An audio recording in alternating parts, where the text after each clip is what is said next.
Komedia satirike Një martesë, një divorc, një funeral është shfaqur sërish në sallën e teatrit Andon Zako Çajupi të Korçës. Këtë herë gjithkasta e aktorëve është vënë në shërbim të moshuarve të vetmuar, pasi të gjitha të ardhurat e mbledhura nga shitja e biletave do të shkojnë për fushatën Kovat Blu, e cila është duke u zhvilluar prej 5 vitesh nga organizata Dorcas në mbështetje të kësaj shtrese të popullsisë. Ne gjatë gjithë vitit kujdesemi që të ofrojmë mbështetje materiale për 355 të moshuar në qarkun e Korçës, të cilët fatkeqësisht janë të braktisur nga familjarë, jetojnë të vetmuar dhe përballen me varfëri ekstreme.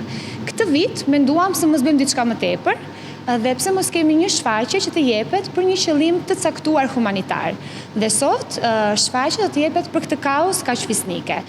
Të ardhurat e të gjitha biletave të shitura do të shkojnë për fushatën Kovat Blu, për të gjithë të moshuarit, të cilët kanë nevojë për mbështetjen tonë dhe pse jo mos ju dhurojmë gëzim edhe në këtë prag festash. Me regji të Rovena Lules, shfaqja me kastën e aktorëve Olta Daku, Zamir Akita, Egla Ceno dhe Paula Kodra mori duar trokitje pafund. Mesazhi kryesor është miqësia e dashuria janë mbi gjithçka. Komedia e bazuar më tepër tek batutat dhe situatat komike zgjati për më tepër se 90 minuta.